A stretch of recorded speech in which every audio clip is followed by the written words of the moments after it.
Monsieur Sanchez, monsieur le maire de Beaucaire, je vais donner tout de suite la parole à Coralie Mollaret qui va vous poser les premières questions, puis on fera circuler la parole. Est-ce que c'est une question politiquement coquine, Eh oui, c'est Madame son retour Senkrick? aujourd'hui, eh oui. Alors on y va. Eh oui, monsieur Kretschmann, on y va. Monsieur Sanchez, est-ce que vous êtes adepte du proverbe « comparaison n'est pas raison » Pourquoi pas? Parce qu'avec Abdel, maintenant, on regarde, on fait attention à ce qu'on dit, on regarde le Larousse, on regarde Oui, c'est mieux. plein de choses. Comparaison n'est pas raison, c'est toute comparaison assez limite et ne saurait, par conséquent, faire office de preuve. Lors de la dernière conférence de presse du Rassemblement national, c'était vendredi, j'étais la seule journaliste, vous aviez vivement critiqué l'argent qui était consacré au quartier de Pissevin, expliquant qu'il fallait batailler, vous, pour obtenir 100 000 € de subvention. Et blague à part, parce que c'était une blague, enfin j'espère, vous avez dit qu'il fallait peut-être même sortir les calaches à Beaucaire. Non, c'est pas exactement ce que j'ai dit. Alors je resitue quand même. En fait, il y a eu une médiathèque, comme vous le savez, qui a été fermée à Nîmes, dans le quartier Pissevin. Parce La que, médiathèque Marc Bernard. voilà, parce que tout simplement les employés municipaux de Nîmes étaient fouillés avant d'entrer au travail, se faisaient prendre en photo, menacés, et donc c'était tellement grave que le maire a été obligé de fermer la médiathèque. Et donc, à cette occasion, la préfète est intervenue sur plusieurs médias nationaux et j'ai été assez surpris. Donc, d'abord parce qu'elle a dit que ce n'était pas une zone de non-droit, ce qui est faux. Et ensuite, parce qu'elle s'est sentie obligée de se justifier sur l'argent qui était mis dans ce quartier, donc de 17 000 habitants. Et donc, effectivement, permettez-moi de comparer un quartier de 17 000 habitants avec ma commune de 17 000 habitants. C'est à peu près kiff-kiff. Et elle a dit, on met 400 millions d'euros 400 millions d'euros dans la rénovation urbaine de Pissevin, Val-de-Gour. Et effectivement, je trouve que ce sont des montants qui sont énormes. Alors c'est sans doute justifié, il n'y a pas de problème. C'est pas ça. C'est que je me dis, il y a une injustice entre le déploiement de moyens envers certains quartiers et envers d'autres communes comme les miennes, des communes parfois rurales, Oui. où les maires nous disent nous, pour avoir 30 000 € c'est compliqué. Oui. Et là, ils regardent leur télévision, et j'ai eu plusieurs maires qui ne sont pas du Rassemblement national, et qui, quand ils ont entendu 400 millions d'euros, et quand ils ont entendu que la préfecture mettait 700 000 € pour les associations du quartier par an, ils se sont dit, mais attendez, mais... Effectivement, quand on regarde les chiffres comme ça peut paraître un peu troublant. Même c'est si énorme. Beaucaire est une très jolie commune, même si malheureusement Pissevin et Beaucaire, malgré le nombre d'habitants, ça n'a rien à voir. Parce que j'imagine que vous n'avez pas Soleil Levant comme copropriété, vous n'avez pas les tours Wagner, ce n'est pas du tout pareil, c'est pas la même configuration. Mais juste au-delà de ça, quand même, puisque ces propos ont interpellé un bon nombre d'acteurs, on s'est renseigné et on s'est rendu compte que l'État aidait quand même la commune de Beaucaire. Heureusement, oui, mais pas à 400 millions d'euros. Non, mais on vous donne quand même. Alors, à ce que j'ai compris, après, dites-moi si c'est faux. 800 000 € pour la base nautique, la préfecture, plus 150 000 € je crois, de l'État. Vous êtes aussi aidé pour Garrigue-Plaine. Je crois que Beaucaire a un contrat de ville aussi. Il y a 9 médiateurs qui sont... Les contrats de ville ne servent à rien. En termes d'investissement, il n'y a aucune aide dans les communes comme les miennes qui ne sont pas en ANRU. Il n'y a pas de 250 000 € pour le contrat de ville. Pour les communes qui ne sont pas dans l'ANRU comme Beaucaire, on n'a pas la dotation politique de la ville. On n'a pas, contrairement à d'autres villes comme Bagnoles, comme Vauvert, comme Alès. Mais vous avez toutefois 9 médiateurs et c'est 1 million d'euros, et vous avez une ingénierie qui est financée par la préfecture. Et vous avez même... Qui ne sert à rien. J'ai appris, d'accord, mais j'ai appris quand même que vous aviez un référent dédié à la préfecture pour la commune de Beaucaire. Ah oui, ça oui, le délégué du préfet, voilà, c'est quelqu'un qui est là Après, pour vous faire estimez que ça les sert à dossiers. rien, mais c'est quand même de l'argent. Je ne parle pas du délégué du préfet, je parle des actions. En plus, ce soir. Non, mais lui en l'occurrence fait son travail et est un acteur engagé auprès de toutes les associations de la ville, donc j'ai pas de problème avec lui. Je dis simplement que les contrats de ville, dans une ville comme la mienne, ça ne sert qu'en fonctionnement. Et ça ne sert qu'à distribuer 3 000 € à une association, 4 000 € à une association. Alors c'est toujours bien, c'est toujours mieux que rien, mais faire tout un tintamarre sur les contrats de ville alors que les moyens apportés sont proches de zéro dans une ville comme la mienne, je dis ça ne vaut pas l'énergie dépensée pour faire ces contrats. L'État vous aide. Mais heureusement, Madame Mollaret, je dis simplement qu'une commune... Parce que c'est vrai qu'avec cette comparaison, on a ce sentiment qu'on vous délaisse. À un moment, arrêtez de faire semblant de ne pas comprendre. Je dis simplement que beaucoup de maires, y compris qui ne sont pas du Rassemblement national, ont été choqués d'entendre 400 millions d'euros et d'entendre la préfète se vanter de ça, alors que eux galèrent pour avoir parfois 100 000 € de la préfecture. C'est tout. Mais monsieur le maire, pour mener une politique comment dire, au-delà du contrat de ville. Ouais. Mais vous, est-ce que vous êtes convaincu par les politiques sociales tout court? Parce que je veux dire, quand on entend le discours latent du Rassemblement national qui dit que la politique de la ville dans son ensemble ne sert à rien, ça ne ramène à rien, etc. Et là, je vous entends que si demain, par exemple, vous pourrez bénéficier du programme NPRU, vous serez satisfait de l'avoir. Donc du coup, est-ce que pour vous, vous êtes convaincu de ce type de politique ou pas? Parce qu'il faut avoir en fait un sens commun sur ce qu'on dit. Bien sûr. C'est-à-dire un socle...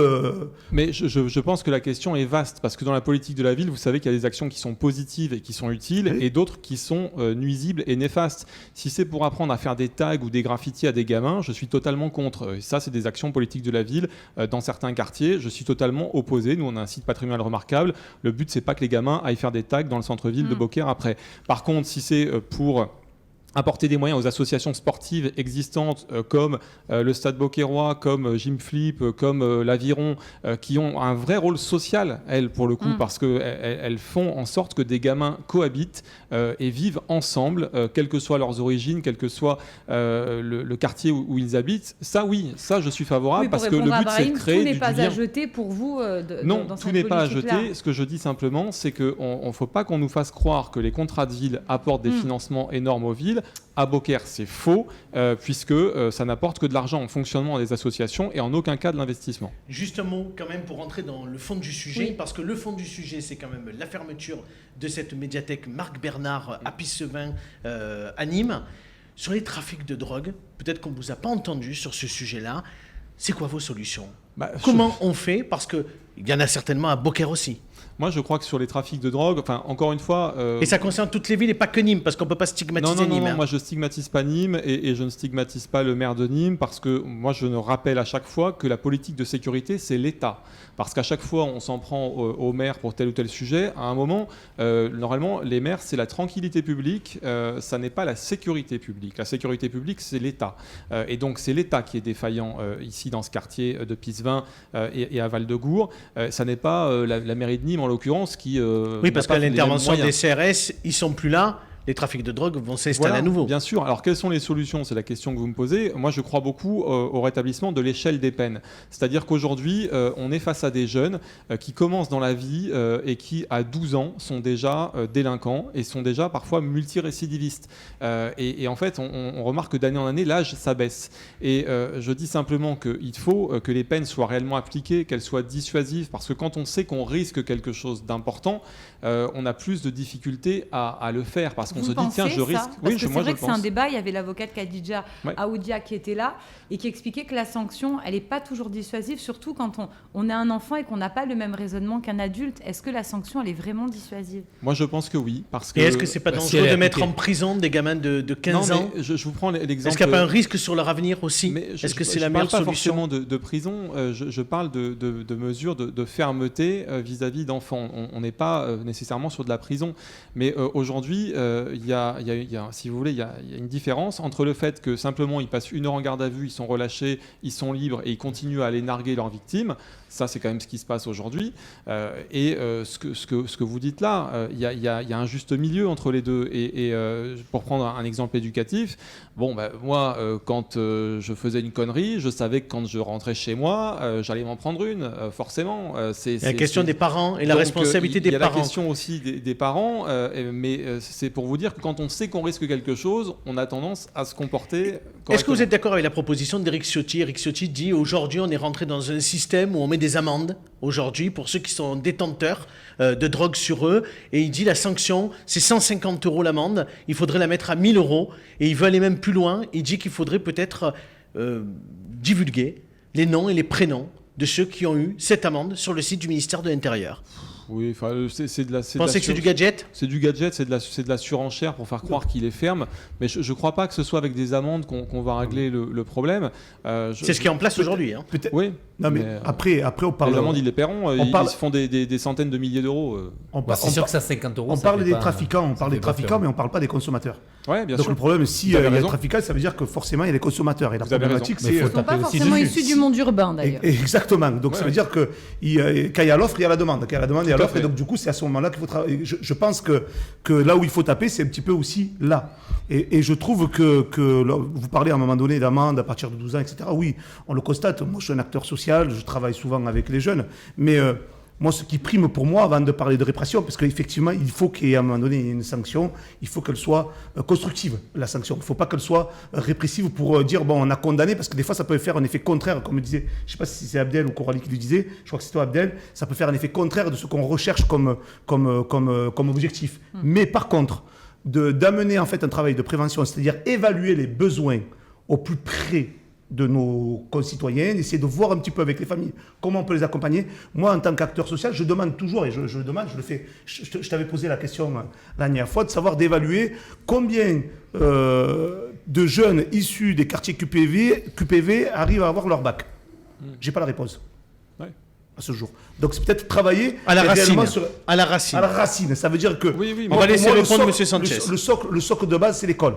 Donc ça veut dire comment on peut accompagner au mieux dès l'école, dès le plus jeune âge, ces jeunes-là. Moi je pense que c'est. Est-ce que vous êtes en phase avec ça? Oui, non, mais bien sûr. Mais moi, ce que je veux dire, c'est qu'aujourd'hui, on ne fait que de la prévention et on ne fait pas de sanctions. Et donc moi, je dis oui, il faut de la prévention, il faut aussi la sanction.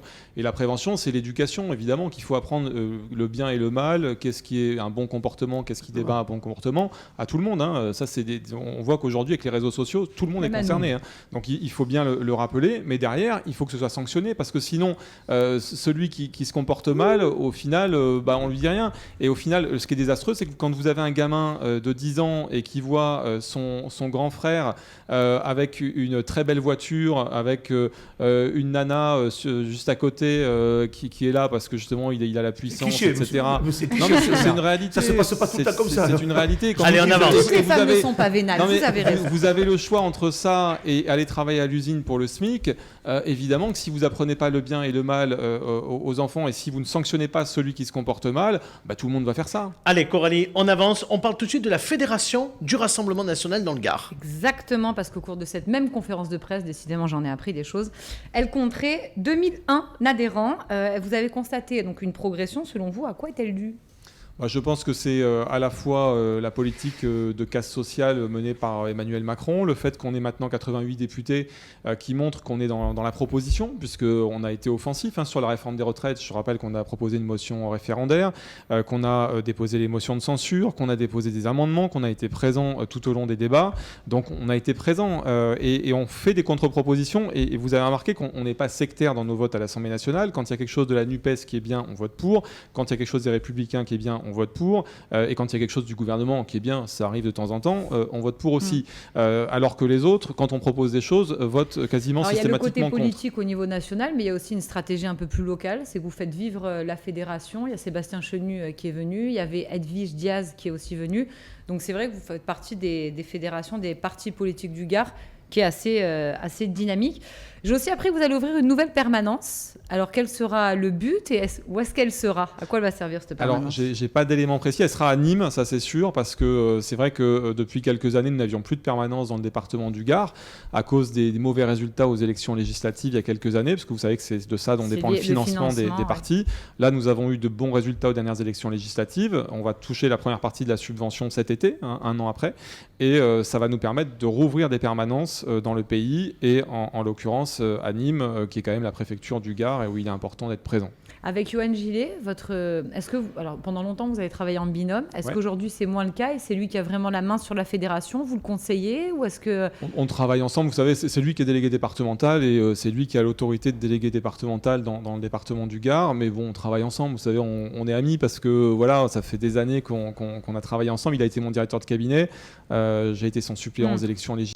Donc c'est une équipe en fait. Il n'y a pas de tension entre les uns ou les autres. Je pense que les traversées du désert qu'on a pu faire tous, ça nous a liés, ça nous a soudés et on sait qu'il ne faut pas se diviser. Allez, encore une question, Coralie, et après on va donner la parole à Corentin. Il y a une question pour Monsieur le maire. Alors lors de cette même conférence de presse, vous avez dit que Marine Le Pen était la personnalité politique préférée des Français. La deuxième. Après Édouard Philippe. Moi j'ai entendu la première. Voilà. Ouais. Et je voulais vous faire réagir sur ce fait-là. Non, c'est pas moi qui ai dit ça. Je crois que c'est Yohann Gillet. Je sais plus. Vous l'avez mal conseillé du coup ? Bon, c'est pas grave. Non, c'est pas lui. Je voulais vous faire réagir sur ce fait-là. Comment, selon vous, Comment ça se fait qu'on arrive à ce classement-là, Édouard Philippe et Marine Le Pen, qui politiquement, notamment au niveau de la politique économique, sont diamétralement opposés? Édouard Philippe parce qu'il dit plus rien, donc quand on dit rien, on Il est en parle tête, quand même en ce moment. voilà. Mais en tout Parce cas, que François Hollande aussi, il est pas mal dans les sondages. J'ai vu, c'est hein. ça. Et et Marine Le Pen, je pense que encore une fois, c'est parce qu'elle est offensive, parce Je que dis pas grand-chose non plus à ce moment. parce que ce qu'elle a dit pendant la présidentielle, ça s'est avéré exact. Elle avait prévenu d'un certain nombre de dangers qui menaçaient quand même le pays, et on voit qu'Emmanuel Macron il met en application tout ce qu'il avait dit. Moi, je suis toujours choqué quand je vois des gens qui ont appelé à voter pour lui aller ensuite manifester contre sa politique. C'est leur droit, c'est très bien, mais dans ce cas-là, il fallait pas voter pour lui, quoi. À un moment, vous votez pas pour un mec qui promet la retraite à 64 ans si vous êtes contre la retraite à 64 ans. Mais c'est vrai que ce classement, il est assez rationnel, parce qu'après, on a Bruno Le Maire et Jordan Bardella. Allez, Corentin, est-ce que Oui. vous avez une question pour Monsieur Oui, le maire? c'était pour rebondir un peu par rapport à ce que vous évoquiez avec Coralie sur la fédération, le travail, c'était un peu sur l'ambition que porte le Rassemblement national sur le département, parce que vous avez dit 88 députés, vous avez 4 députés sur 6. Ouais. Maintenant, qu'est-ce que c'est l'ambition? Vous êtes maire de Beaucaire, on entend parler de Pierre Meurin qui pourrait se présenter à Pont-Saint-Esprit. Est-ce que vous briguez pas aussi une intercommunalité? Est-ce qu'il n'y a pas envie peut-être à Nîmes? Ça fait beaucoup de questions, mais c'est quoi un peu l'ambition? L'ambition, c'est de présenter un grand nombre de listes aux élections municipales dans des villes qu'on... Parce que vous avez franchi un palier, donc j'imagine que vous avez, avant, vous présentez peut-être sans véritable espoir. Je pense qu'il y a des villes qu'on peut gagner dans le département du Gard aujourd'hui, par exemple Vauvert, par exemple Pont-Saint-Esprit, par exemple Bagnols-sur-Cèze. Voilà, pourquoi pas Nîmes aussi, hein, et je crois que ce sont des villes que nous pouvons emporter. Moi, mon rôle, c'est de préparer justement ceux qui vont mener le combat et qui vont diriger demain en formant justement tous ces cadres, en formant ces élus de demain. Moi, je suis maire depuis 9 ans, donc je pense que j'ai une légitimité aussi à former. Et voilà, donc l'ambition, c'est de gagner des villes, c'est aussi d'avoir, pourquoi pas, un siège de sénateur en 2026 dans le département du Gard. La dernière fois, j'avais fait 350 voix et je crois qu'il en faut 450 à peu près pour être Est-ce que élu. Nîmes, vous y croyez vraiment? Parce que on a le sentiment que vous ne mettez pas vraiment à l'honneur un candidat autre que celui de Yohann Gillet. Et est-ce que vous pensez que Yohann Gillet, à Nîmes, il n'a pas déjà atteint un plafond de verre? Je crois pas, parce que suivez-le à l'occasion, et c'est pas une attaque, hein, suivez-le dans ses déplacements. Il fait tous les comités de quartier depuis 1 an. Il n'a quasiment pas loupé un comité de quartier dans la ville de Nîmes, et je peux vous dire qu'il rencontre des centaines et des centaines de personnes, et derrière, il agit, c'est-à-dire qu'il porte les revendications. Il a porté les revendications des buralistes à l'Assemblée nationale. Il y avait des problèmes de sécurité dans certains quartiers, il en a discuté avec le maire qui est élu, qui est légitime, et donc il essaie de faire avancer les Oui, c'est vrai qu'on a vu au législatif, c'est surtout dans les communes autour de Nîmes et à Beaucaire qu'il a été élu. Il y a peut-être un déficit sur Nîmes. Alors je pense qu'il y a un déficit sur Nîmes, mais je pense que tout simplement c'est qu'avant il n'avait pas le temps. Il avait un métier très très important. Là, son métier de député, c'est à la fois de voter les lois, mais aussi d'être en circonscription. Donc il va dans les réunions, il travaille 7 sur 7. En tout cas, on l'a vu pendant la feria, il a participé au repas des aînés, à l'invitation du maire de Nîmes, qui n'avait pas invité Vincent Bouget, apparemment. C'est ce qu'on a appris. Mais il n'est après, pas député, Vincent député. Bouget.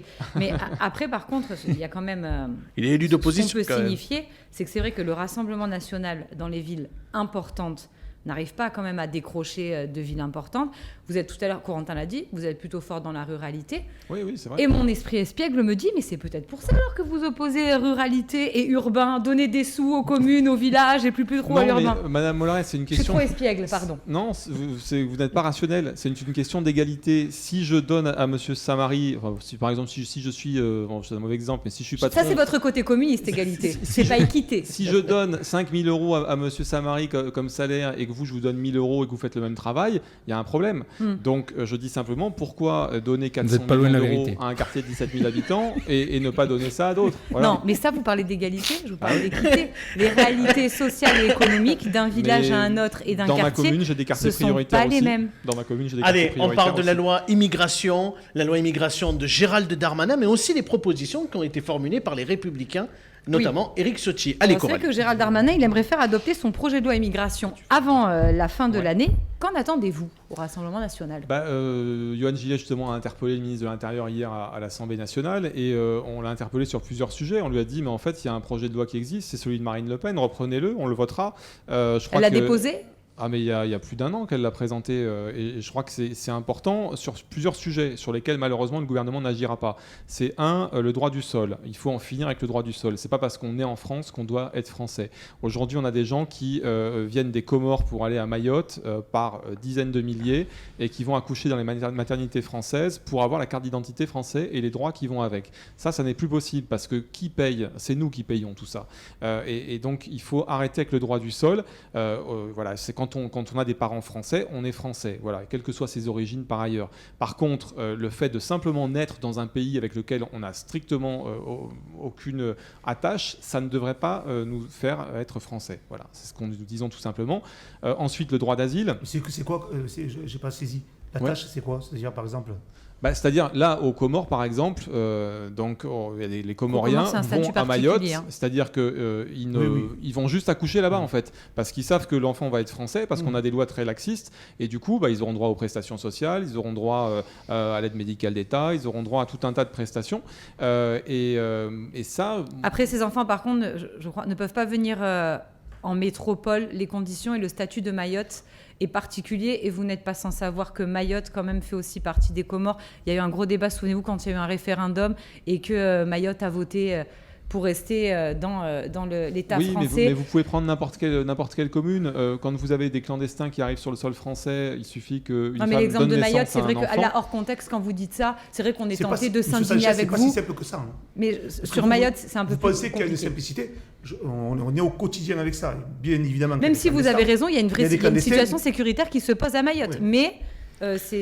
peut-être un mot sur les propositions des Républicains, parce qu'on entend dans la presse nationale en particulier, sur les plateaux de télé, on entend beaucoup les Républicains, alors quand même avec une réflexion qui est faite par les journalistes au niveau national, de dire les Républicains ils ont un peu piqué les propositions de Marine Le Pen qu'elle a fait pour la présidentielle. Donc finalement, ça vous va si les Républicains arrivent à convaincre Macron. Les Républicains ont été au pouvoir aussi avec Nicolas Sarkozy et n'ont pas mis en application un certain nombre de mesures qu'ils annoncent aujourd'hui. Donc ils sont un petit peu amnésiques, ils oublient qu'ils ont eu des responsabilités. Marine Le Pen sur l'euro, elle a changé. Attendez, maintenant ils font 4%, ils ne représentent plus rien. Donc ils essayent un petit peu. Ils ont quand même des députés. Ils essayent, qui ne sont jamais là d'ailleurs. Allez, on donne la parole. Abrahim, votre question, même s'il a déjà beaucoup parlé, Brahim, mais c'est sa dernière intervention de la saison. Mais allez-y, Brahim. Il a le droit. Allez, une question rapide, après on parle de Beaucaire. On va le recontextualiser nationalement. En fait, moi j'avais regardé le débat avec Marine Le Pen, parce qu'on parle après 2027 et les présidentielles. Est-ce que vous pensez que Marine Le Pen serait toujours la candidate idéale pour vous, le Rassemblement national ? Franchement. Moi, je pense que vu les deux derniers débats qu'elle a fait, on a bien vu quand même où elle a fait exprès de ne pas vouloir prendre la place, parce qu'à un moment donné, il y avait la possibilité d'eux, parce qu'elle n'a pas été forte. Monsieur Sanchez, avouez-le, dites-nous réellement si elle a été à la hauteur. Puis il y a la montée de Jordan Bardella aussi. Vous voulez la fâcher avec sa présidente ? Non, je dis pas. Je dis juste quand même. Elle a été transparente, quoi. Allez, laissez répondre Julien Sanchez. Sur le débat d'il y a 6 ans, elle a elle-même reconnu qu'elle avait raté son débat. Voilà, elle a dit. Je suis pas d'accord avec vous sur celui de l'année dernière parce que moi je trouve qu'elle a été franche, elle a dit les choses. Après, ce qu'elle dit ne plaît pas forcément parce qu'elle dit ce qu'elle pense et elle dit ce qui lui semble être la vérité. Elle n'a pas dit grand-chose. Si, elle a avancé toutes ses propositions, elle a été très claire. Après, voilà, les gens ont préféré voter pour Emmanuel Macron et la retraite à 64 ans, ils l'ont. Mais je pense qu'il aurait été bien que chacun s'intéresse aux projets et aux propositions de l'une et l'autre. Je vous rappelle qu'Emmanuel Macron, il n'avait pas de programme l'année dernière. À part la retraite à 64 ans, il n'avait fait aucun programme. C'était quand même très léger. Bon, ça ne l'a pas empêché d'être réélu, mais donc, du coup, c'est voilà. Allez, on dit un mot sur Beaucaire. Les projets, vos priorités sur cette année 2023. Alors sur cette année 2023, on est sur la fin des grands travaux qu'on a lancés. Donc la base nautique, base arrière des Jeux Olympiques en aviron et canoë et kayak, ça se termine cet été, au mois de juillet. On fera une belle inauguration en septembre-octobre. On a l'école Garrigue-Plane où ça se termine aussi cet été. Donc c'est une école qu'on a agrandie. On passe de 200 élèves à 375 dès la rentrée prochaine, élèves. Dès la rentrée prochaine. 5 millions d'euros aussi, c'était important de le faire. Là, on travaille aussi sur l'élaboration de terrains synthétiques donc pour le foot parce qu'on a un club dont on va parler dans quelques instants. Au premier club d'Occitanie en foot, et donc on va lancer un terrain synthétique à la place d'un terrain stabilisé qui ne sert pas aujourd'hui. On va refaire la route de Nîmes qui est l'entrée de ville de Beaucaire qui est sinistrée depuis pas mal d'années. Ça c'est un gros chantier pour vous gros aussi, chantier, ouais, donc ça va aussi commencer cette année en 2 tranches. On va chercher les subventions à chaque fois, et donc on fait des dossiers bien en avance pour tout ça. Et voilà, donc on a plein d'autres projets. Le quartier Sud-Canal aussi, où nous allons dans les prochains jours vendre le premier lot à des aménageurs pour pouvoir démarrer ce quartier. Je rappelle que c'est un quartier de 300 logements en centre-ville, à 2 minutes à pied de la gare, qui nous met à 15 minutes du centre-ville de Nîmes, du centre-ville d'Avignon. Et avoir l'opportunité aussi d'attirer des foyers avec un pouvoir d'achat un petit peu plus important. Tout à fait. Pour faire vivre le centre-ville. À la vie du commerce de centre-ville, et puis aussi parce que on avait besoin de logements neufs. Vous savez qu'on a un centre-ville qui est un site patrimonial remarquable. On ne peut rien toucher parce que ce sont de beaux immeubles, de vieux immeubles, de prestige, mais on ne peut pas mettre d'ascenseur, on ne peut pas faire tout ça. Donc c'est important d'avoir un quartier de logements neufs en centre-ville, et en ayant racheté tout ce quartier et en le lançant, ça va être positif. On signera cette année aussi la résidence senior de ce quartier avec 80 logements pour personnes âgées. Et puis Corentin, il est déjà en train de préparer son été, et il se dit cet été je vais aller à Beaucaire. Bah oui. Et donc on le sait, le mois de juillet en particulier, le mois d'août aussi, on va pas être désagréable avec le mois d'août, mais le mois de juillet il se passe énormément de choses à Beaucaire. Est-ce que vous pouvez nous donner un peu les temps forts de ce qu'on va retrouver à Beaucaire pour terminer cette interview? Déjà on a beaucoup d'habitants des communes alentours qui viennent à Beaucaire parce que déjà on fait beaucoup de festivités gratuites, et ça c'est de plus en plus rare aujourd'hui. Il y a des Nîmois qui viennent, des Arlésiens qui viennent, des habitants des villages autour de Beaucaire aussi nous disent on vient chez vous parce que il y a beaucoup de choses gratuites. Donc on fait un concert et un spectacle tous les vendredis soirs de l'été, juillet-août, sur la place de la mairie. On fait donc le Salon Taurin avec 5 concerts avec 2000 personnes qui sont réunies pour dîner ensemble, donc ça c'est fin juillet. Le grand défilé d'ouverture des Fêtes de la Madeleine, plus de 700 figurants costumés qui défilent dans les rues de Beaucaire sur les thèmes évidemment des traditions provençales et camarguaises. On aura un beau spectacle équestre le 14 juillet sur la place de la mairie qu'on reconfigure en carrière équestre exprès. Là aussi c'est gratuit, ça c'est des spectacles qui en général valent 50, marche très bien, 60 ce euros spectacle équestre. Quand on va dans des spectacles. Ce spectacle équestre marche très bien chaque année. Ça marche super bien, et ça permet d'amener au plein cœur du quartier prioritaire du centre-ville des spectacles que les habitants du centre-ville ne voient pas forcément d'habitude, et qui coûtent une fortune lorsqu'on va... Donc vous conseillez aux Beaucairois de ne pas partir en vacances, parce qu'ils auront les vacances de rester directement là, ici. de partir hors saison s'ils le peuvent, parce que c'est vrai que l'été est très vivant. On a du cinéma en plein air aussi dans nos quartiers cet été, et puis l'élection de Miss Languedoc qui se fait à Beaucaire pour la 4e année. Donc, ça va intéresser quoi. Voilà, ça avec va Miss intéresser. Avec Miss Nîmes, oui. Et on aura Angoune aussi qui va venir pour fermer les vendredis de Beaucaire, le dernier vendredi du mois d'août. Et puis il y aura Objectif Gare aussi, parce qu'on a prévu de venir faire un club vacances sur place. Les bienvenus. On aura l'occasion d'en parler très bientôt. Voilà, et puis les taureaux toujours, parce que c'est l'animal fétiche à Beaucaire, donc course camarguaise, anciéros, des dizaines d'anciéros dans la ville, et les 100 taureaux aussi, lâchés de 100 taureaux dans les rues de la ville. Donc voilà, renseignez-vous sur beaucaire.fr sur tout le programme de l'été. C'est vraiment un moment sympa. Il y aura le programme et il sera présent également sur Objectif Gare, parce que chaque semaine on met les sorties du week-end et les sorties des vacances. Merci monsieur le maire, merci Julien Sanchez d'avoir répondu à nos questions. On vous garde encore, puisqu'on a une nouvelle petite on a un scénette, un petit jeu. C'est tout de suite, c'est le choix du club.